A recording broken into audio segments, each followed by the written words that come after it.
There's a specific kind of anger reserved for highway rest stops.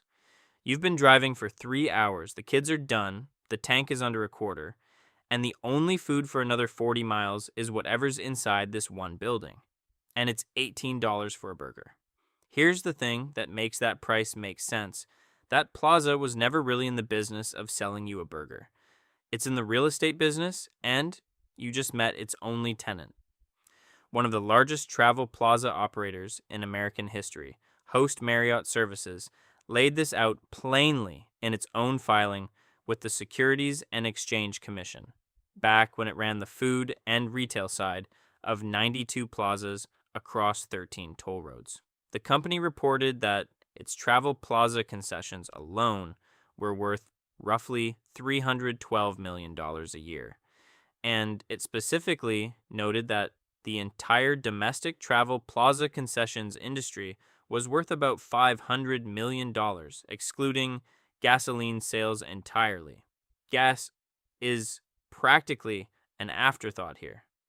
The company also stated in writing that it held the leading market position on every single toll road it operated on. Not a leading position, the leading position, every time. Here's how that monopoly actually gets built and paid for. States don't let just anyone open a burger stand off the highway. Turnpike authorities are chartered by law with the specific power to select an operator, then fix the terms, conditions, and rent for every restaurant, gas station, and store on that stretch of road, and to collect the proceeds. Pennsylvania's own turnpike law says this almost word for word. Once a company wins that contract, it isn't paying a normal commercial rent. Audits of the New York Thruway found that McDonald's, running the food service at 11 of the Thruway's 27 plazas, pays annual rent on a sliding scale, tied directly to how much money moves through the till.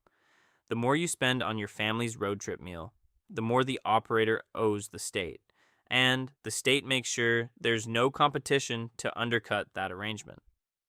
Ohio spaces its turnpike plazas 30 to 50 miles apart by design. If you're hungry in between, that's not a market failure. That's the plan working. This isn't a new idea. It's one of the oldest business models in Europe, and for about 500 years, it ran on the Rhine River instead of an interstate. Starting in the 12th century, feudal lords along the Rhine began building castles at narrow, defensible points in the river and charging every merchant ship that wanted to pass. Some had permission from the Holy Roman Emperor to do this. Many didn't, and simply took the toll anyway, sometimes literally stretching iron chains across the water until a ship paid up. According to the most careful modern reconstruction of the records, there were 19 of these toll stations by the end of the 12th century, 44 by the end of the 13th, and 62 of them by the year 1400. A more than tripling in barely 200 years, all packed along a single river, spaced at least 5 kilometers apart by informal convention, close enough that a merchant boat genuinely could not travel any meaningful distance without paying somebody.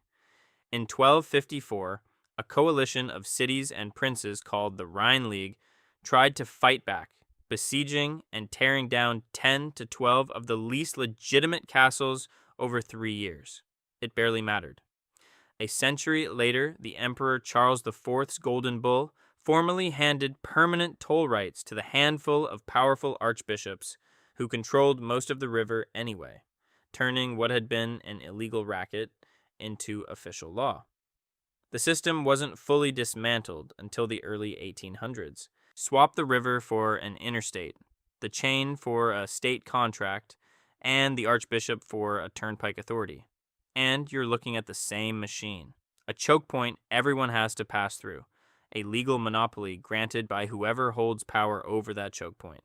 A toll structured to scale with how much the traveler has to spend, not what the product actually costs.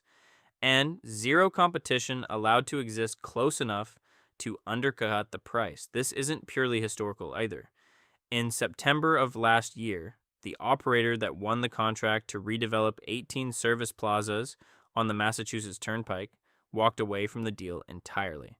After months of negotiations with the state fell apart, and a rival bidder threatened litigation over how the contract was awarded in the first place.